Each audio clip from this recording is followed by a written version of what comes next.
Olá para você que está assistindo, aqui é o professor Gustavo. E na aula de hoje nós vamos falar sobre Coreia do Sul, principalmente sobre a tecnologia e a indústria cultural de lá.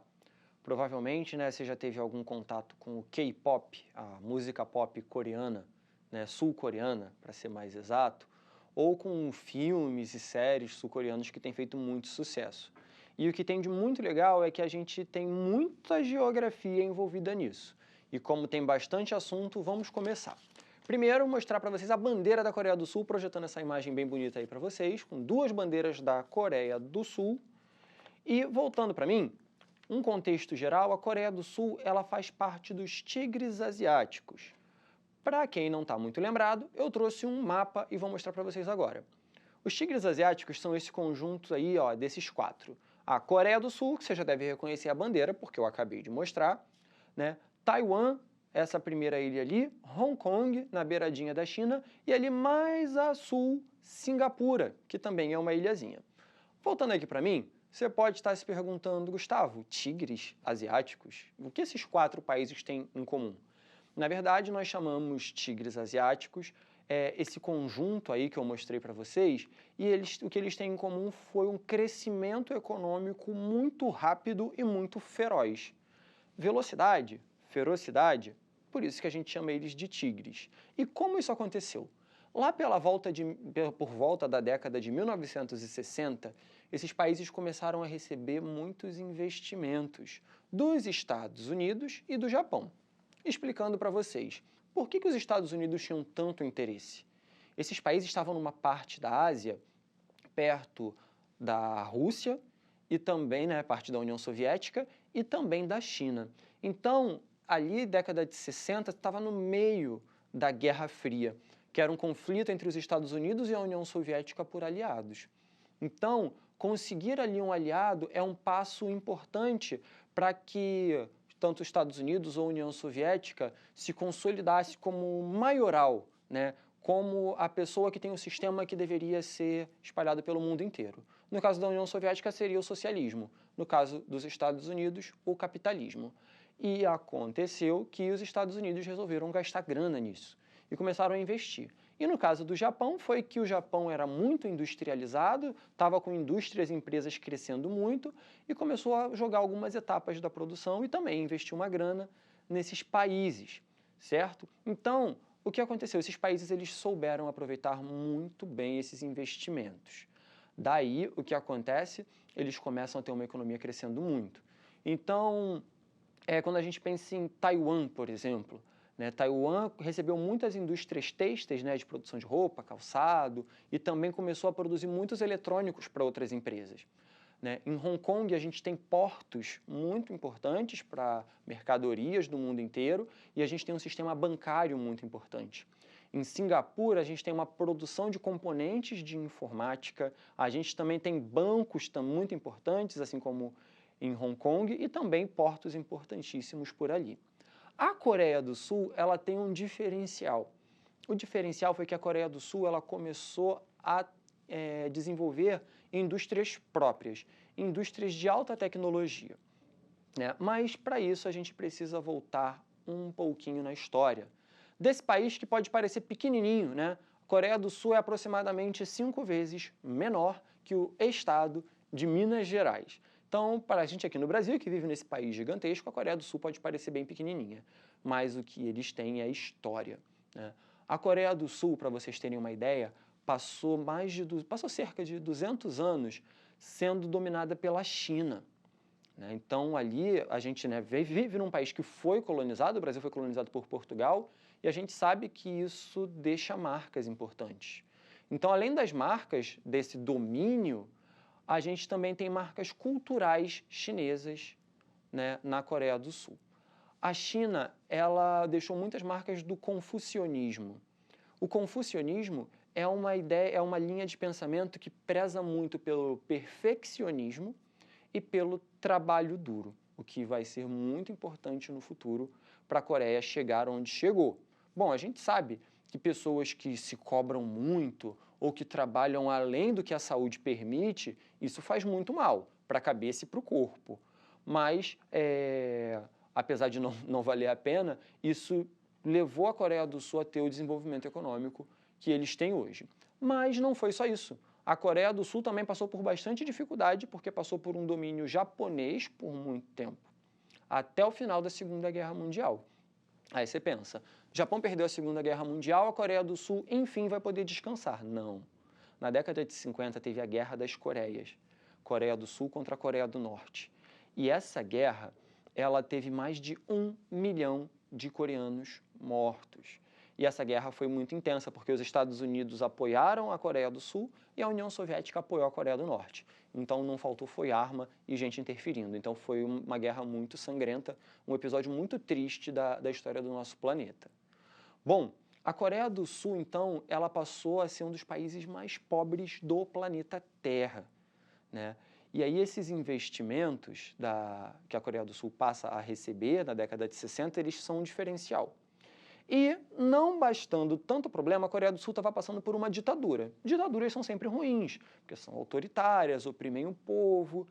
E essa ditadura ela teve uma característica que foi importante para a economia, que foi o seguinte, o ditador em questão, que estava no governo da Coreia do Sul, ele investiu muito em infraestrutura para poder industrializar o país e ele investiu muito também na qualificação da mão de obra para poder trabalhar com indústria. Além disso, né, também ajudou com a parte dos incentivos fiscais, que era baixar impostos para empresas estrangeiras se colocarem na Coreia do Sul. Outra característica foi o protecionismo. Vou até pedir para botar essa palavra aqui escrita para vocês. Protecionismo significa impedir que produtos de fora concorram com os produtos que são produzidos no seu país. Então, ou você bota impostos muito altos para ninguém poder comprar de tão caro que vai ficar, ou você simplesmente proíbe esses produtos de entrarem, ou coloca muita burocracia no meio. Então, a Coreia do Sul começou a crescer com esses investimentos.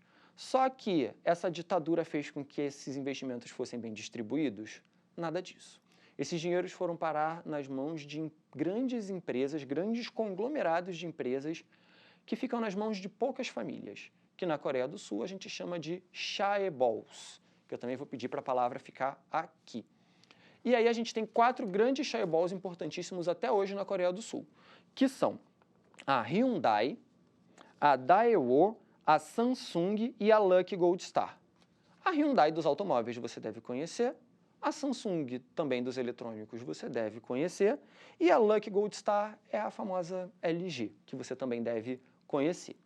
Daí, o que acontece? Essas empresas começam a crescer muito. Então, qual é o diferencial da Coreia para os outros tigres asiáticos?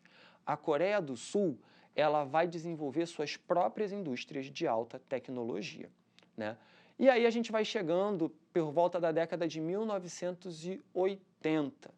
E aí, no final dessa década, a Coreia do Sul cedia uma Olimpíada, a Olimpíada de Seul, Coreia do Sul. Temos uma imagem da cidade de Seul, uma cidade toda iluminada e modernosa.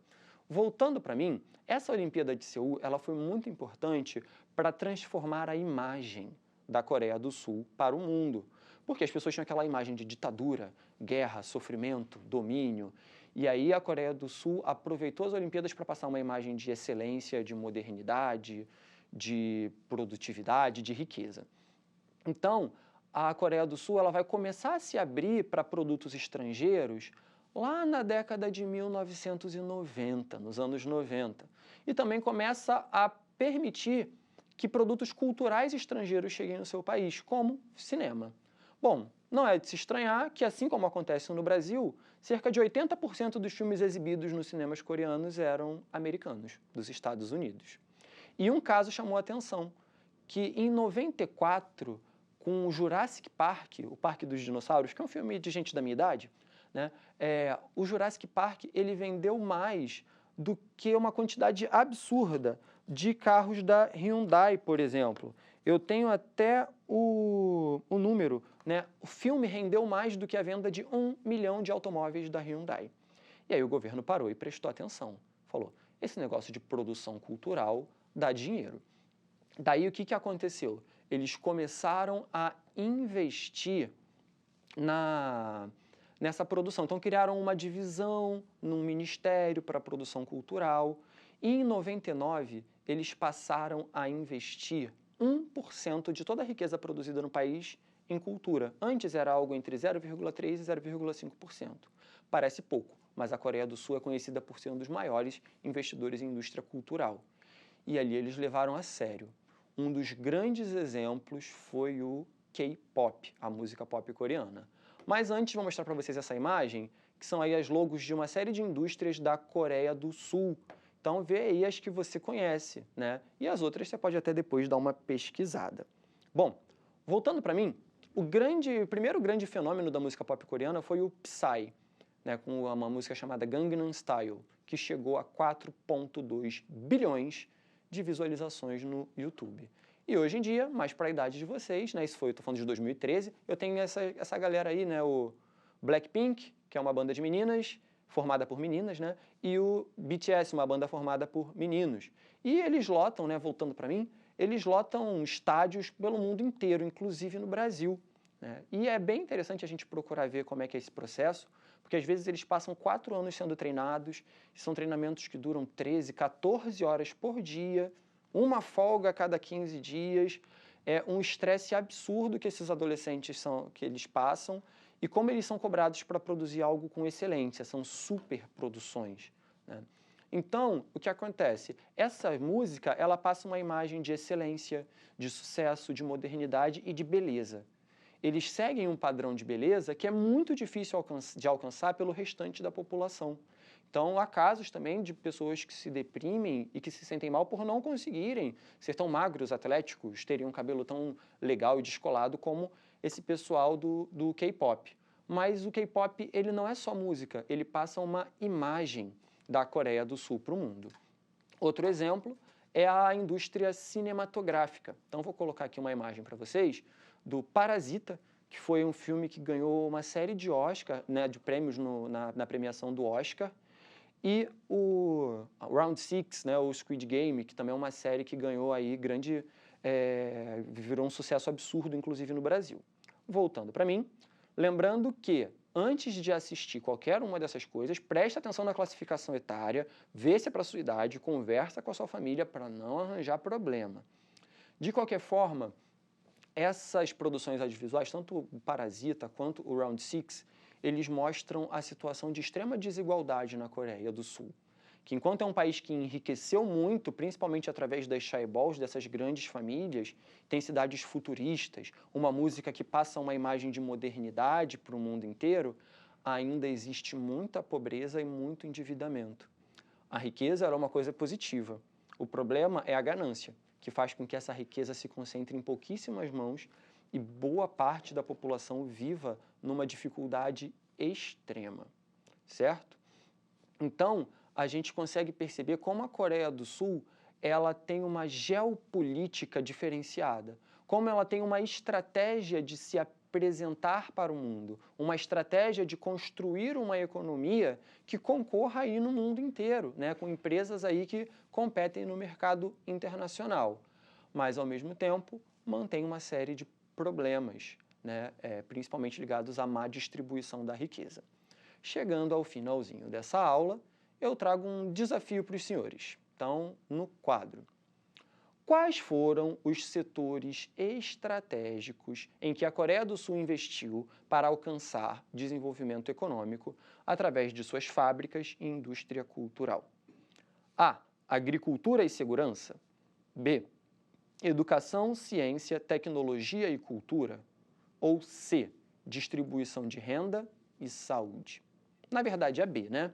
Voltando para mim, a Coreia do Sul é o segundo país no mundo que mais investe em ciência e tecnologia. A gente viu que é um dos que mais investe em cultura e também a infraestrutura foi muito importante. Espero que vocês tenham aprendido bastante e gostado. Até a próxima aula!